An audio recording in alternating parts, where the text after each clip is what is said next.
In this society, it is very easy for the rich to get richer and the poor to stay poor. It wasn't until I broke my bad money habits where I started to gain clarity, break away from societal shackles, and start building wealth. In this video, you're going to learn the 9 bad money habits that keep you poor. Bop the like button and let's get started. It's very easy to compare yourselves with your peers, friends, neighbors, and everyone else. But it's this exact mentality that is holding you back financially. If you constantly go after the biggest house, freshest shoes, the nicest car, it'll deplete all of your hard-earned money real quick. In the end, you may have these objects that emit a certain status or certain wealth, but you are actually not wealthy when you are deep in credit card debt and have a massive car loan. Would you rather look wealthy or be wealthy? Ultimately, it's up for you to decide, but the way I see it, I don't want to spend my money on expensive, superficial things, but rather use that wealth to buy back my time and to pursue the life that I want. When I plan travel to new countries, I like to read blogs, watch vlogs, go on Instagram to get an idea of the exciting things I could do in that country. And almost always, I see images of luxury hotels and fine dining. I won't lie, the draw of having a bougie trip where I ball out is very seductive, but this is just another example of keeping up with the Joneses. You see a lot of influencers hanging out at these awesome villas, and it's understandable to want to have the same experience. Comparison isn't just between you and your immediate network, it's also between you and the people you come across online. Oh, and not blowing all of my money on luxury hotels allowed me to stretch my money further over multiple days and meet like-minded adventurous individuals in hostels. When you're 20 years old, you care about what other people think about you. When you're 40 years old, you stop caring about what those people think. And when you're 60 years old, you realize that people never really cared in the first place. Don't spend money on things you don't care for to impress people who don't care about you. If you act your wage, you'll have a better financial trajectory than most people. This mentality is the first step into becoming rich. Comparison is the thief of joy. Don't let it stop you from living your best life. Lifestyle inflation. This is one of my favorite terms. As your income increases, your spending increases. Got that raise? Get a studio loft. Receive a nice end of year bonus. Buy a new car. This increase in spending as you make more money results in a never-ending cycle that makes it very difficult to save any money. To be rich, it's not about how much money you make, it's about how much money you save. Yes, making 6 figures is very impressive, but what's more impressive is saving 6 figures. There's this term called the gap. And no, it's not a thigh gap, it's the difference between how much you make and how much you spend. Ultimately, it's how much you save, and there are 2 ways to increase this gap. Spend less or make more. There's a bottom threshold that makes it nearly impossible to spend less money, and you might not even want to spend less money and enjoy the finer things in life. However, there is no threshold to how much money you can make. As you make more money, don't elevate your lifestyle too much and fall into a spending trap. Bad money habit number 7. Not investing. The reason why rich people are considered rich is because they have a lot of money. But having $1 million in the bank account does not make someone rich. It's what that $1 million supposedly allows them to do that ultimately makes them wealthy. And in the end, it all comes down to time. You see, people who work hourly or salary regular jobs have to exert their time and energy to get that paycheck. Rich people don't have to exert energy to make money. They have their money working for them. This is called passive income, and it's a key step in becoming wealthy. If you can get your money working for you, you'll make money whether you're awake or sleeping. You're profiting 24/7. And when it comes to passive income, investing is one of the easiest and beginner-friendly ways to generate money. I've made an investing series for beginners and have a video explaining the only stock you ever need to invest in. I'll link it in the description below. Paying taxes. Warren Buffett, the 3rd richest person in the United States, is in a lower tax bracket than his secretary.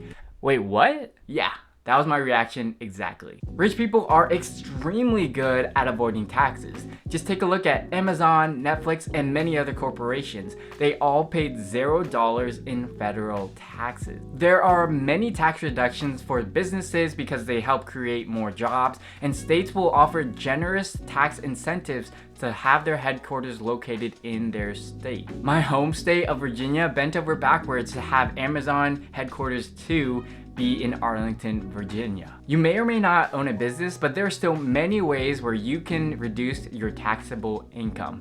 You can contribute to a retirement account like a 401k or a Roth IRA, an individual retirement account. A 401k is something you can utilize where you contribute pre-tax money into it, making the amount of money you can be taxed on for that year less. A Roth IRA allows you to contribute after-tax money, so anything you make from your paycheck, you can contribute into a Roth IRA. And after many years, when you reach retirement age, you can pull out your contributions and all of your earnings from your investments tax-free. If you're eligible for an HSA or a health savings account, it is a fantastic tool. It's triple tax advantage, which means that you don't get taxed on your contributions, growth, or withdrawal. If you happen to do freelance or have side hustles, you can take advantage of the business expenses. It's honestly insane what you can consider as a business expense. It could be your internet bill, mileage, advertisements, business dinners, the list goes on and on and on. Going into debt. It's crazy how it's so common for people to be thousands of dollars in debt. Why is it so common? The price of college has greatly increased, even though the quality of education hasn't increased at the same rate. People go to school, they get student loans, they graduate, have to get a car for work, get a car loan, and then eventually get a mortgage for their house. All the while, they've been swiping their credit card, purchasing everything else they've needed in life. Being comfortable with increasing debt is a surefire way to stay poor. Try to limit the cost of college, applying to as many scholarships as you can, maybe going to a community college for 2 years and then transferring to a public state university. In my state of Virginia, there are a lot of great public universities, and I had one friend who got into the top school in Virginia, but decided to go to California to an out-of-state school. His tuition was nearly double of what mine costed, but the education wasn't 2 times better. He may or may not regret his decision, but if he had gone to that public state university in Virginia, he would have been in a much better financial state coming out of college. Spending money impulsively. Advertisers have mastered the art of getting people to buy. It's gotten to the point where advertisers can target you for your recent searches, the last YouTube videos you've watched, and even keywords that you've said around your phone while it's been listening in the background. There are also credit cards, which is a double-edged sword. Don't get me wrong, I love credit cards. I have multiple credit cards and they've been able to help pay for all of my travels the past several years. However, a lot of individuals use credit cards dangerously. They can't afford something in cash, so they swipe their credit card. A credit card makes it very easy to purchase things you can't afford. And statistically, people who have credit cards spend more money than they normally would if they had just used cash to purchase things. It's on you to keep your spending under control. Use your credit card like a debit card. If you can't afford something with your money in your bank account or with cash, then don't even consider purchasing it. My greatest tip to not spending money impulsively is to wait 3 days before you purchase it. After 3 days, if you still want that item, go ahead and start your search for a good deal. A lot of the times, if I wait 3 days, I simply forget about that object that I really wanted to buy. Lack of money management. Many individuals don't know where their money is going. They don't look at their bills, they don't recognize the subscriptions they have for services they don't even use, and all of these little things add up. If you're someone who's more of a spender than a saver and you're deep into debt, you might want to create a strict budget where you can really allocate your money towards that debt and saving money rather than spending it all. I personally hate budgeting and I don't. But there's this technique you can use that both natural savers and spenders can utilize. It's called the anti-budget.